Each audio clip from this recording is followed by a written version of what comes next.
যখন থেকে আপনি খেয়াল করে দেখেন যে এই স্বাধীন দেশে আপনি রাজাকার স্লোগান দিবেন, এইটা কিন্তু মুক্তিযুদ্ধের প্রজন্ম বা আমরা যারা স্বাধীনতার সপক্ষের শক্তি আমাদের পক্ষে মেনে নেওয়া খুবই কঠিন। কোটা আন্দোলন যারা মৌনভাবে সমর্থন দিচ্ছেন বা বিরোধিতা করতেছেন, অনেকেই জানেনই না যে আন্দোলনটা কিসের জন্য। অনেকে জানেনই না যে কোটাটা আসলে অ্যাপ্লাই হয় কখন। একটা মানুষ প্রিলি রিটেন এগুলা পাস করার পরই তো কোটা অ্যাপ্লাই হয়। অনেকে মনে করেন ধারণা যে কোটাটা মনে হয় বাড়ি থেকে নিয়ে আইসা এই কোটাতে ভর্তি করে দেওয়া হয়। আবার অনেকেই জানেন না আসলে কত পার্সেন্ট কোটাতে দিতে হয়।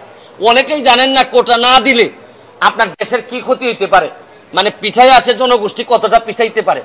ও আমার কাছে অনেক ইনফরমেশন যেটা আমি পুরাপুরি না জেনে কথা বলি না। এখানে আবার সুপ্রিম কোর্টে আছে পেন্ডিং, আদালতের যেটা জুরিসডিকশনে আছে সাব জুডিস ম্যাটারে আমার দ্রুত আইসাই কথা বলা। আমি এইরকম, এখন তো আমি মেম্বার অফ পার্লামেন্ট, আমাকে তো অনেক বুঝে শুনে কথা বলতে হয়। আদালতের সাব জুডিস ম্যাটারে আমি ফেসবুকে 3-4জন বলল যে মানবতাবাদী ব্যারিস্টার সুমন এখন কোথায়, এই কথা বললেই আমি লাফাইয়া পড়বো, এইরকম ব্যারিস্টার তো আর আমি না। জেমে পড়ে থাকবো, আমি মারামারি দেখবো, আমার খারাপ ভালো লাগবে? আমি কি অমানুষ তো না? আচ্ছা মানুষ না হয় দামি না, আমি অমানুষ তো না। বাচ্চারা মারামারি করবে, আমার ছাত্রলীগ যে দল আমি করছি আমার ছাত্রলীগ বদনামে পড়বে, আমি বসে থাকবো? আমার সুবিধা তো এইটাই। মানে শুনেন, যারা আমার সুবিধার কথা বলে তারা আমার সুবিধা ছাড়া মাথায় কিছু আসে না। আমার সুবিধা যে আমাদের সুবিধা হইতে পারে, আমার সুবিধা যে দেশের সুবিধা হইতে পারে, এইটা বেশিরভাগ লোক জানে না। এই কারণে এরা এইসব কথা বলে। আন্দোলন যখন প্রথম হয়েছে যৌক্তিক সংস্কারের বিষয়ে আমরা নানা কথা শুনছি এদের, এবং যথেষ্ট পরিমাণ সরকারও কিন্তু শোনার চেষ্টা করছেন।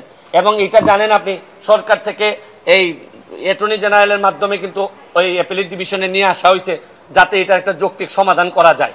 কিন্তু যখন থেকে আপনি খেয়াল করে দেখেন যে এই স্বাধীন দেশে আপনি রাজাকার স্লোগান দিবেন, এইটা কিন্তু মুক্তিযুদ্ধের প্রজন্ম বা আমরা যারা স্বাধীনতার সপক্ষের শক্তি আমাদের পক্ষে মেনে নেওয়া খুবই কঠিন। এই সময় মনে হয়েছে যে এই যে প্রক্রিয়াটা শুরু হয়েছে, এবং আপনি দেখবেন যে বিভিন্ন জায়গায় এই যে জামাত চক্র, যেটা জামাত শিবির, তারা কিন্তু বসেই থাকে যে কোনো একটা এই আন্দোলনকে কিভাবে তারা ব্যক্তিগত বেনিফিট নেওয়া যায়। আমার কাছে মনে হয়েছে এরা তো সাধারণ ছাত্র, এরা তো এত বুঝে না। এই যে স্লোগান টোগান দেওয়ার মধ্য দিয়া এরা যেটা অধিকারের আন্দোলনের কথা বলতেছে এইটা অধিকারিত, কিন্তু এইটার সাথে রাজাকার এই যে স্লোগান, আপনি এই স্লোগান দেওয়ার পর বাংলাদেশের কোনো এই স্বাধীনতার সপক্ষের কোনো মানুষ এই জায়গায় আর থাকবে না।